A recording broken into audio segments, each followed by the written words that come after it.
Agora nós iremos ver as regras de nomenclatura para os compostos inorgânicos. Para facilitar o estudo, iremos dividir os nomes em blocos, em que um bloco indicará uma palavra.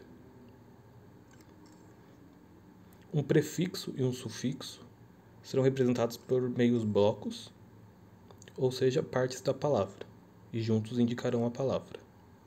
O prefixo, infixo e sufixo será uma palavra dividida em três, em que cada um é uma parte da palavra e juntos formam uma palavra. Então eu poderei ter uma palavra anterior, que seria a palavra que antecede o nome principal, a palavra principal e a palavra posterior, que seria a palavra que procede à palavra principal. A palavra principal ainda é dividida em radical inicial, que é o prefixo, o radical central, que é o infixo, e o radical final, que é o sufixo. Nomenclatura de ácidos. Como os ácidos são divididos em hidrácidos e oxiácidos, iremos primeiro ver as nomenclaturas para os hidrácidos, em que o nome é composto da palavra ácido, seguido do prefixo o nome do ânion, com o sufixo de terminação hídrico. Por exemplo, o HCl vem a palavra ácido, o nome do ânion, que seria o cloro, e o sufixo hídrico. Juntando o cloro com o hídrico, teremos clorídrico, e juntando o ácido com o clorídrico, ácido clorídrico. Aqui temos outros exemplos. O HBr é o ácido bromídrico com o íon de bromo. O H2S é o ácido sulfídrico com o íon de enxofre. Aqui podemos perceber que o nome tem uma derivação do latim. Por isso, ele é utilizado com o termo sulfídrico, que vem de sulfures. Temos também o HI, o ácido iodídrico com o íon iodo. O HF com o ácido fluorídrico, o íon de flúor. E o HCN, ácido cianídrico com o íon de ciano. O íon de ciano é formado pela tripla ligação entre o átomo de nitrogênio e um átomo de carbono. A nomenclatura dos oxiatos é um pouco mais complexa, pois para determiná-la precisamos saber o número de NOx.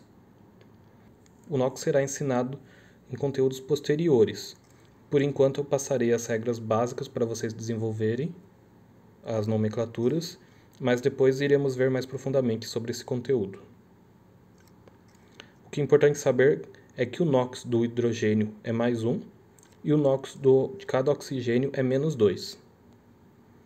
Então podemos ter a seguinte fórmula.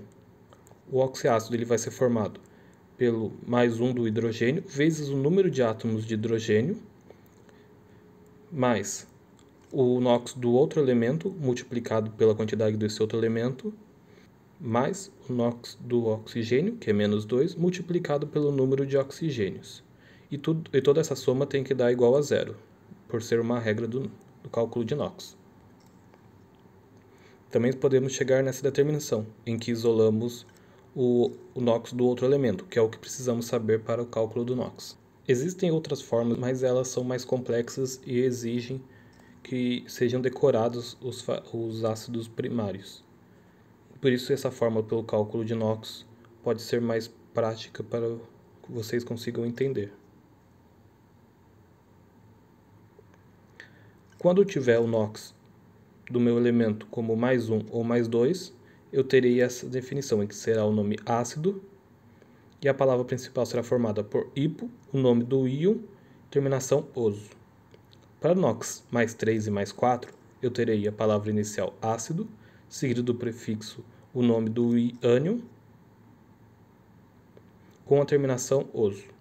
Para o NOx mais 5 e mais 6, teremos a palavra ácido, o nome do ânion, com a terminação ico. Para os NOx mais 7, teremos a palavra ácido, o prefixo per, o nome do ânion e a terminação ico.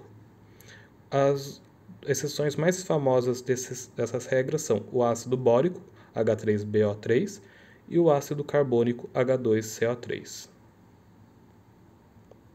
Vamos ver alguns exemplos aqui.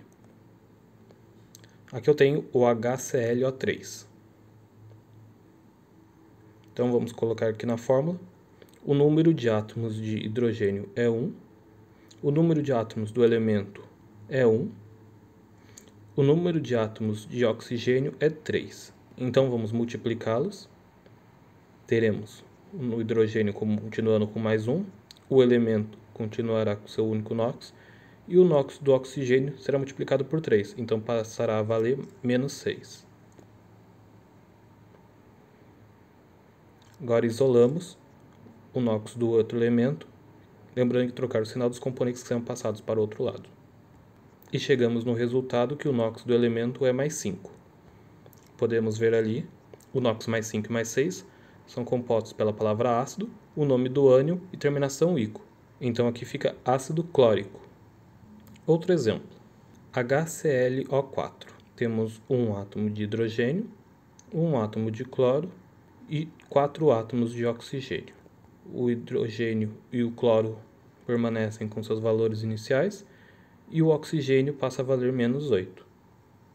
Isolamos o NOx do outro elemento, invertendo os sinais, e chegamos na resposta mais 7. O NOx mais 7 é composto pela palavra ácido, seguido do prefixo per, o nome do ânion e a terminação ico.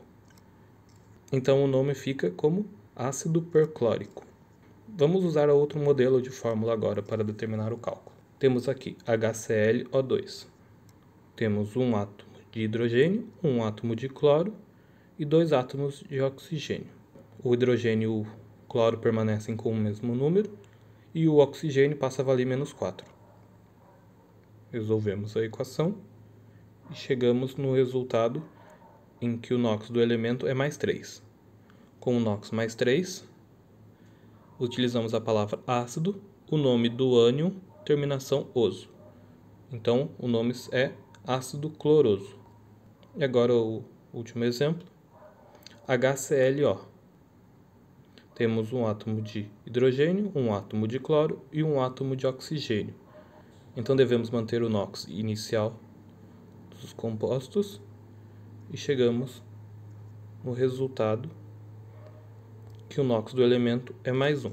Com o NOx mais 1, temos o nome de ácido, com o prefixo hipo, o nome do ânion e a terminação oso, tendo assim o nome ácido hipocloroso. Existem ainda alguns ácidos de um mesmo elemento que possuem o mesmo número de NOx, o número de oxidação, e a diferença entre eles está no grau de hidratação. Então utiliza-se os prefixos orto, piro e meta. Então temos aqui o ácido fosfórico ou ácido ortofosfórico. No caso, o prefixo orto ele é opcional. Quando temos duas moléculas de ácido fosfórico que se juntam e perdem uma molécula de água, utilizamos o prefixo piro, então temos o ácido pirofosfórico. Quando temos uma molécula de ácido fosfórico e perdemos uma molécula de água, utilizamos o prefixo meta. Então temos o ácido metafosfórico. Essa regra de orto, piro e meta é utilizada pelo ácido fosfórico. Então, em vez de decorar a regra de hidratação do ácido, às vezes é mais fácil decorar a sua fórmula e qual o nome é de cada um, já que são basicamente esses três, para essa regra do grau de hidratação.